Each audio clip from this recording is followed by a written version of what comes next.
Tarehe 30 mwezi wa 8 2026 majira ya saa 12 asubuhi huko katika kijiji cha Langandondo, kata Litembo, wilaya ya Mbinga, mwanaume aliyefahamika kwa jina la Enoch Samuel Komba, huyu ni Matengo, miaka yake ni 40, mkazi wa kijiji cha Langandondo, alimshambulia mke wake Maria Silvanus Komba Matengo, miaka 32, na mama mkwe wake Astera Rafael Mapunda Matengo, miaka 69, kwa kuwapiga na kitu kizito na butu kichwani na kupelekea kupasuka kwa mafuvu yao na kusababisha vifo vyote vya mama na binti yake.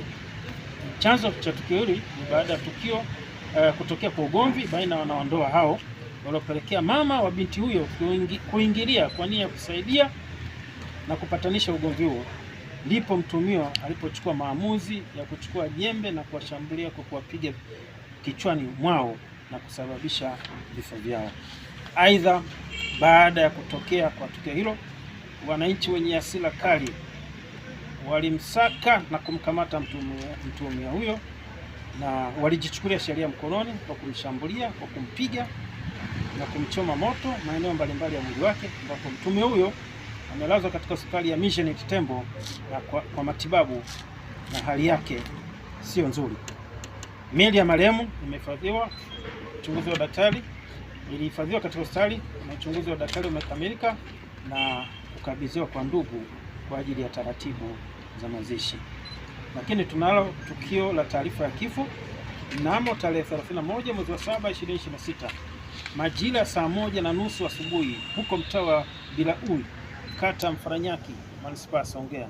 kwenye korongo la maji, mtoto aliyefahamika kwa jina la Catherine Sheyo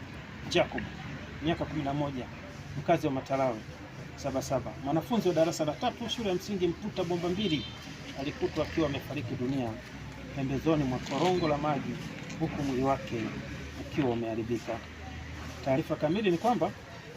marehemu alikuwa akijishughulisha na uuzaji wa mboga za majani, ambapo tarehe 22 mwezi wa 7 2026 majira ya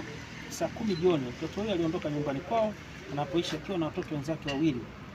Walienda kutembeza mboga maeneo mbalimbali ya mjini Songea kama ilivyokuwa kawaida yao, lakini siku hiyo marehemu hakurudi tena nyumbani. Licha ya wenzake kurudi, taarifa za kupotea kwake zilipotiwa kituo cha polisi Matalawe na msako kumtafuta ukaanza mara moja, na ilipofika tarehe 31 mwezi wa 7 2026 majira saa 1:30 asubuhi mwili wake ulikutwa eneo hilo la pembezoni mwa korongo la maji ukiwa umekwisha oza. Maelezo ya tukio hilo liendelea na imebainika kuwa marehemu aliuawa baada ya kubakwa, na upelelezi umebaini kijana aliyefanya tukio hilo na kwa sasa anatafutwa na polisi. Tunayo taarifa ya kupatikana na pikipiki za wizi. Mnamo tarehe 16 mwezi wa 6 2026 majira ya saa 1 usiku katika kituo cha polisi wilaya Songea tulipokea taarifa ya mtu aitwaye Pius Mlangani, miaka 31, dereva pikipiki na mkazi wa Mateka, kujeruhiwa kwa kupigwa na kitu butu na kizito kichwani huko maeneo ya soko la Bomba Mbili, kata Bomba Mbili, manispaa ya Songea, na kusababisha majeraha kichwani, kisha pikipiki yake kuibiwa na watu wasiofahamika. Baada ya kupatikana kwa taarifa hiyo, jeshi la polisi lilianza msako mkali wa kuwafuatilia wahusika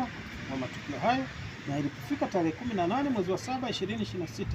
tulifanikiwa kukamata pikipiki 3 aina ya Audi zikiwa zimefungwa na namba feki, huku zikiwa zimefutwa chassis namba, kisha kuuzwa kwa wananchi maeneo mbalimbali ndani ya mkoa wa Ruvuma.